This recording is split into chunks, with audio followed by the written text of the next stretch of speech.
sou Mayara Rodrigues, esse é o Bruxa Gaúcha, um canal que eu tô criando pra fazer uma homenagem pra minha avó, que foi a pessoa que me criou e sempre gostou de me contar histórias do lugar onde ela nasceu, das coisas que ela viveu.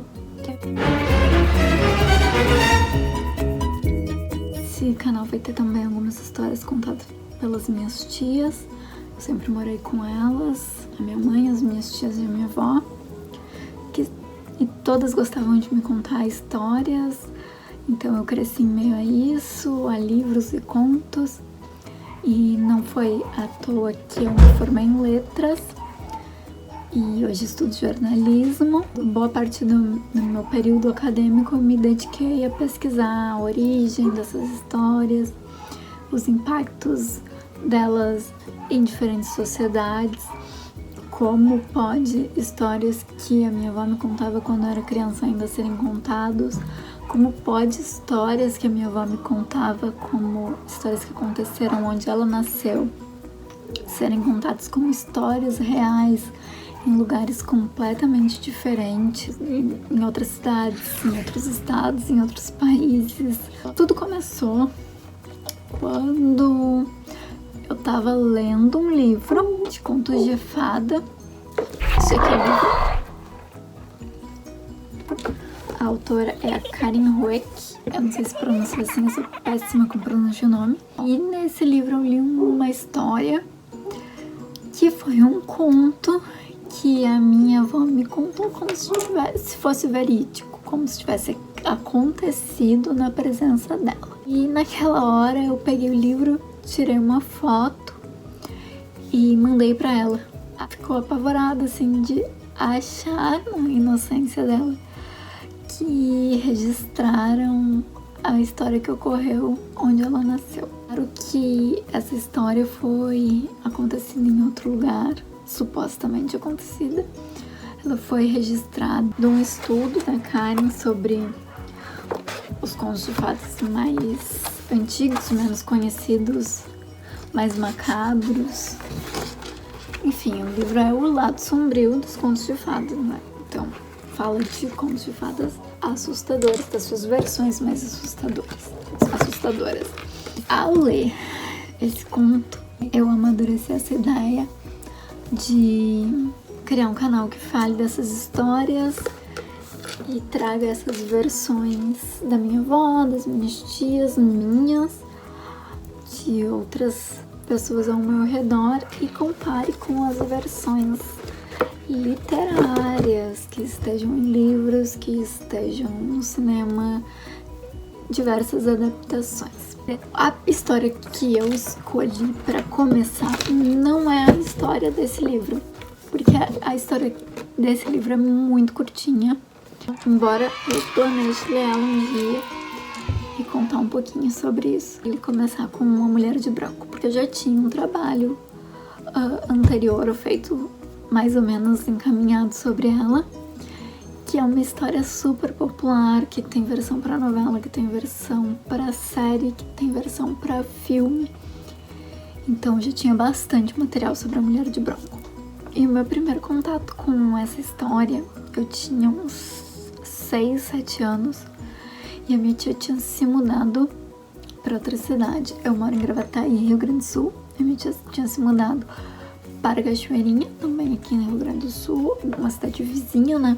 Elas são quase a mesma cidade. Vão me bater agora, né? Porque rola uma certa rivalidade entre cidades, mas pra mim é tudo a mesma coisa. Desculpa. Ela se mudou e na frente da casa dela tinha uma praça. Ao redor tinha um bosque. E nos fundos desse bosque uma escola. Ela me levava pra brincar nessa pracinha. Pra chegar nessa pracinha, como a escola era particular, a gente não tinha como ir pelo outro lado, a gente atravessava esse bosque. No meio desse bosque tinha uma espécie de riacho. Eu lembro que tinha barro vermelho ali. Então a água que corria parecia sangue na minha imaginação infantil. E ela parou ali pra me contar que aquilo era assim, por causa que era o sangue escorrendo da noiva que foi assassinada ali, vestida pra casar, blá blá blá blá blá. Eu fiquei apavorada. Eu tive pesadelo durante muito tempo com aquela história. Muito tempo. Não é à toa que eu resolvi estudar isso. Eu, adulta, já formada em letras, um dia resolvi largar essa história no Google, assim, né? Mulher de branco, Jardim do Bosque. Foi o bairro do tal bosque, do Bosque Tancredo Neves. Larguei na internet para pesquisar e descobri um registro num site chamado Cartografia do Imaginário. Ou seja, não foi uma invenção da minha tia para me colocar medo. A história do site diz: conta-se que no Bosque Tancredo Neves, aos fundos da escola São Mateus, há aparições de uma mulher vestida de noivo, mulher de branco. No dia de seu casamento, já vestida para a cerimônia, a noiva recebeu a visita do seu noivo enfurecido. Ele havia descoberto a traição de sua futura esposa e não a perdoaria. Para se proteger, ela correu em direção ao bosque. Ele pegou um facão e saiu à sua busca. Ao chegar a longa descida até o lago, no centro do bosque, ela escorregou e rolou até cair no lago. Seu noivo a alcançou e de um só golpe arrancou sua cabeça com o facão. Depois disso, a polícia encontrou o corpo boiando no lago, mas a cabeça e o noivo nunca foram encontrados. Dizem que ele escondeu a cabeça dela num buraco de uma árvore. Às vezes, a qualquer horário do dia, ela é vista procurando a sua cabeça à beira do lago.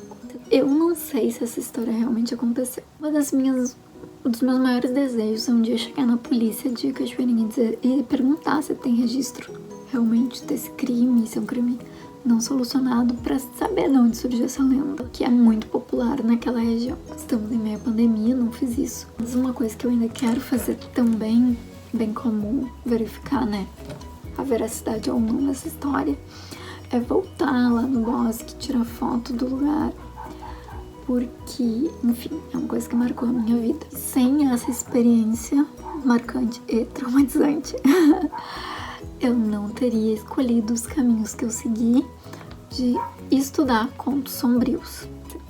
Essa história é uma história curta, mas não é a única noiva de branco que cruzou meu caminho ao longo da minha vida. Agora eu vou falar sobre a mulher de branco da Lagoa dos Barros. E essa tem registro histórico da existência dessa mulher.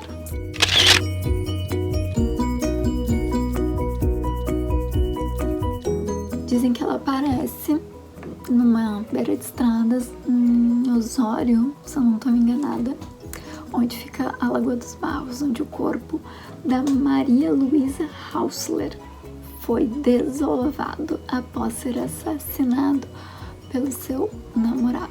Eles namoravam, eles tinham um relacionamento, mas esse relacionamento não era aprovado pelos pais da Maria Luísa. Ela resolveu que ia terminar esse relacionamento. Eles estavam num baile em que ela tinha ido com a prima, um baile de gala da Sociedade Germânica na capital, em Porto Alegre. E ela dançou com várias pessoas e confidenciou para um rapaz que terminaria o relacionamento com o namorado porque a família não aprovava, né? O noivo namorado estava por ali e numa crise de ciúmes chamou ela para conversar, levou ela de carro dali e ela nunca mais foi vista. Eu vou ler aqui a reportagem para vocês entenderem melhor a história. Essa reportagem ela é do site RBS e vai estar o link na descrição do vídeo também. Depois de quase 8 décadas, com paradeiro desconhecido, as cópias de 10 laudos periciais referentes à morte da estudante de artes Maria Luísa Hausler, caso que deu origem à lenda da noiva fantasma da Lagoa dos Barros no litoral norte, foram encontrados por acaso quando estavam prestes a serem destruídos. A descoberta foi divulgada ao público na noite desta segunda-feira no Palácio Piratini, em evento comemorativo aos 22 anos do Instituto Geral de Perícias. Esse evento aqui não é desse ano. Essa reportagem é do dia 30/9, que é setembro, de 2019. No final do ano passado, que no caso é 2018, não, porque a reportagem é antiga, arquivistas Jussara Gap e Cristiano Leon separavam e classificavam documentos que fazem parte do acervo do Departamento de Criminalística quando depararam com um pacote amarelado aparentando ser muito antigo. Ele foi separado e deixado para avaliação. Quando abrimos e vimos que eram cópias de laudos do caso, descobrimos a história fantástica. Segundo Jussara, os arquivistas imaginavam que o pacote continha laudos de diferentes casos da década de 1940, mas quando abriram, constataram se tratar das cópias de todos os documentos de um mesmo crime, encadernados em 2 volumes, inclusive recortes de jornais da época. Todo o material encontrado deverá ser reservado até a criação de um possível memorial do IGP, junto com outros casos conhecidos. Um grande achado. Por enquanto, são os documentos mais antigos que encontramos, mas ainda temos muito material para averiguar, contou Jussara. A morte de Maria Luísa ganhou as manchetes dos jornais da época por se tratar de uma adolescente de família tradicional alemã. Então, com 17 anos, ela namorava Heinz Werner João Schmeling, 19 anos. Os dois estavam em vias de se separarem quando o crime ocorreu em 17 de agosto de 1940. Naquela noite, Maria Luísa foi com uma prima ao baile de gala da Sociedade Germânica na capital. Era a festa da escolha da rainha dos estudantes e ela dançou com vários jovens. A um deles confidenciou estar prestes a terminar um namoro de 3 anos com Heinz, integrante de um grupo de motoqueiros e considerado uma má influência pelos pais dela. Heinz também estava na festa e depois de observar Maria Luísa dançando com outros rapazes, a convidou para dar uma volta.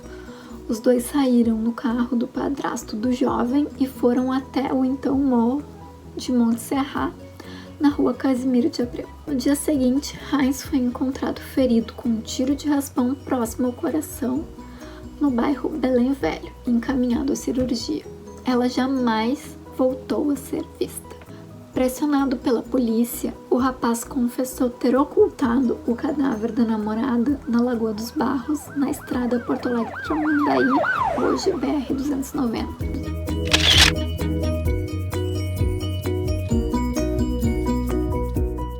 Os policiais disseram que a namorada havia tentado matá-lo e, desesperada, na sequência cometeu suicídio. Apavorado, ele teria decidido se desfazer do cadáver, mas o corpo de Maria Luísa foi encontrado 4 dias depois, nas margens da lagoa, com os pés amarrados pelo próprio casaco e um arame amarrado no pescoço junto com tijolos.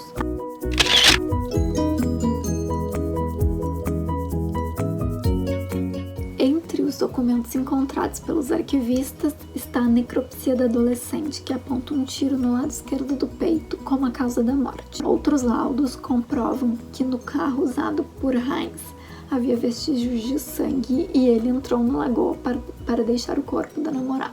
No depoimento, ele afirmou ter ocorrido uma discussão no morro e foram brigando a caminho da praia. Heinz afirmou ter pedido a Maria Luísa para ter relações sexuais com ela, o que lhe foi negado. Mas eu disse que eu tinha este direito porque eu tinha direito sobre o corpo dela, alegou os policiais. Machismo, né? 1940. Se hoje isso já existe, imagina naquela época. Próxima à lagoa, a namorada o teria alvejado para logo em seguida cometer suicídio. Os investigadores confirmaram que o rapaz havia passado sozinho de carro num posto de gasolina no bairro Passo da Areia, em direção ao litoral. Ou seja, a moça já estava morta. Heinz foi acusado de rapto, estupro e homicídio. Condenado a 12 anos, acabou solto depois de cumprir metade da pena. Novidade, né? Brasil. Ele e toda a família se mudaram para o Rio de Janeiro. Heinz morreu em 1971, muito tempo depois, em São Paulo, negando a autoria do crime. Coitadinha. Ai, impressionante, né? Como o homem hétero branco é sempre vítima e a mulher é sempre grande culpada. Dias antes do assassinato, Maria Luísa escreveu em seu diário pessoal, a lápis, em alemão, que o namorado era ciumento e possessivo. O material faz parte do acervo do processo judicial guardado no Memorial do Judiciário do Rio Grande do Sul. Ao falarmos de ciúmes, disse-me ele ser muito, muito ciumento, mesmo quando não mostrasse. Aparentemente ficava calmo, mas interiormente tornava-se furioso e seria capaz de cometer, por causa de ciúmes, uma grande loucura. Então começamos a conversar sobre brigas e a minha pergunta, disse-me ele, que haveria somente 2 motivos por causa das quais brigaria comigo. E baixinho e pausadamente, o que eu encararia como uma ameaça, ele me disse: se tu tivesses um outro.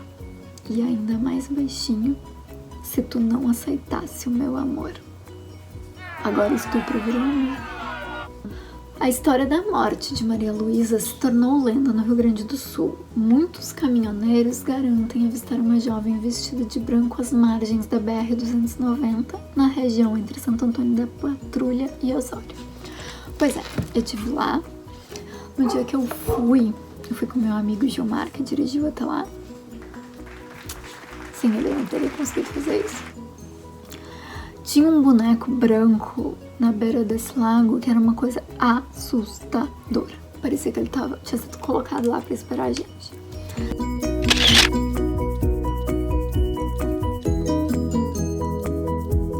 Enfim, eu fui vestida de noiva. Fiz umas fotos lá. Queria que tivesse sido à noite, não pra ver ela.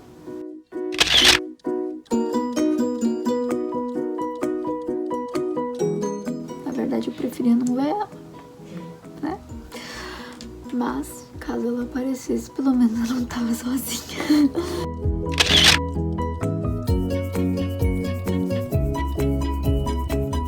Preferia ter aparecido ali à noite pra assustar uns caminhoneiros, mas infelizmente foi um hoje dia para não sermos assaltados, né? Porque beira de estrada.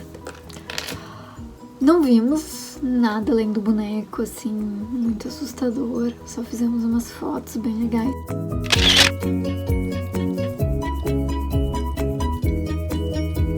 Acho que eu pretendo postar aqui.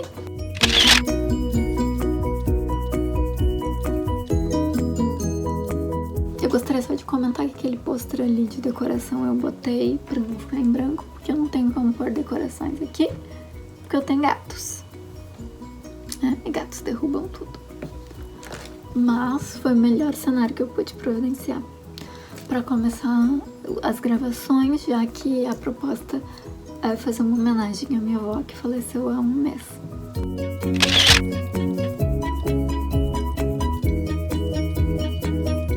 O que mais eu gostaria de falar sobre a Mulher de Branco é dar uma citada, uma contextualizada em como essas histórias foram reaproveitadas para histórias mais famosas. A gente sabe que existem mais em outros locais. Eu tô me atendo aqui às 2 do Rio Grande do Sul, mas eu sei que tem Mulher de Branco em São Paulo, Minas. Tem outro lugar? Se tem, me avisa, comenta para eu pesquisar sobre a história.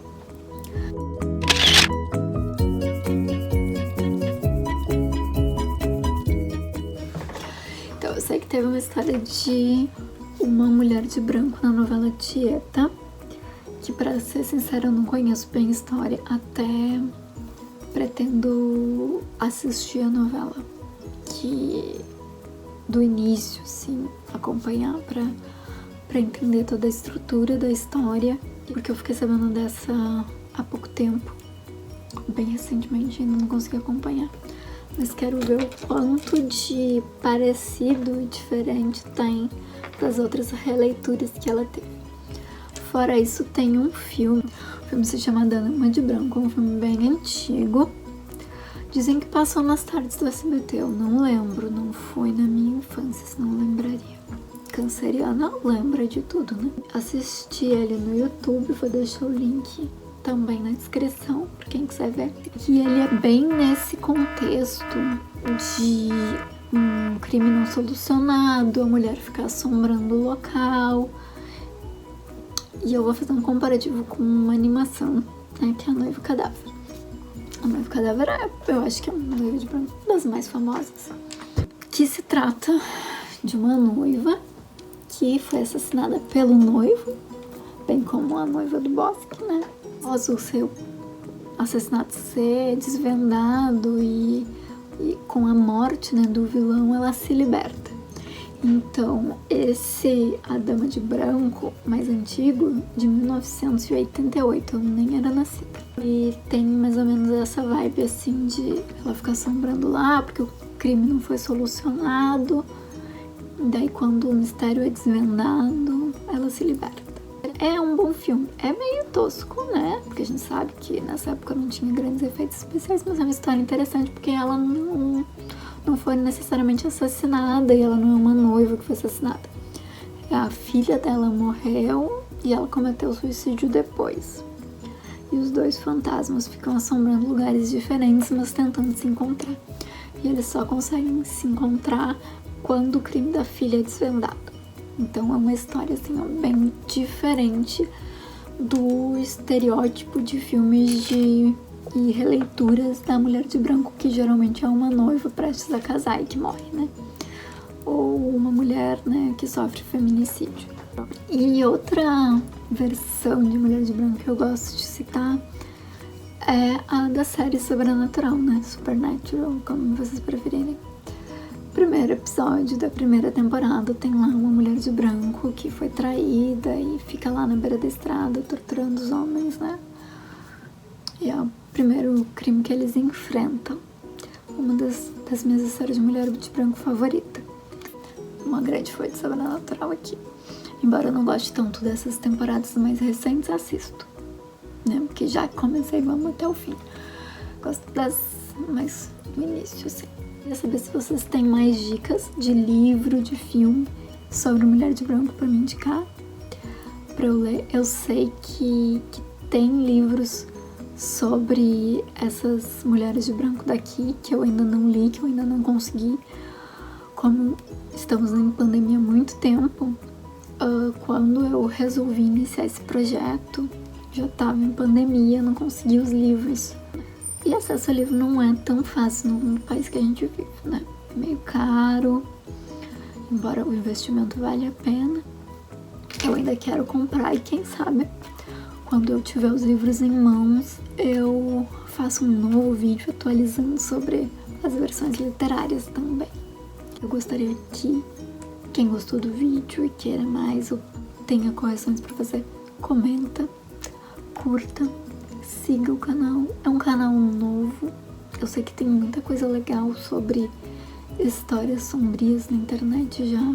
Esse canal não foi feito com o objetivo de ter uma legião de fãs ou de me enriquecer, e sim só uma forma de vivenciar e superar o luto. Então, o objetivo não é eu ficar famosa, então não vou dizer pra vocês ficarem, ativar sininho, ficar compartilhando. Façam o que sentirem. Obrigada por me acompanhar. Quem gostou me avisa aí. Vai ter um Instagram, viu? Vai ter um Instagram, quando esse vídeo for pro ar, acho que vai estar feito o Instagram do canal, pra vocês seguirem e eu comentar sobre as minhas leituras que eu estarei fazendo e outras coisas da minha vida, caso alguém queira saber um pouquinho mais. Fã de Marvel, que estuda histórias sombrias, ama bruxaria, foi criado por uma avó índia. Então vai ter página no Face também. E só não sei se ela vai ser tão ativa quanto o Instagram, porque o Instagram eu acho mais dinâmico, dá pra fazer vídeos de GTV e botar story. O Facebook é mais texto e foto. Até dá pra pôr vídeo, mas não sei se tem a mesma interação que o Instagram tem, né? Então é isso, me estendi mais do que eu gostaria nesse vídeo. Até!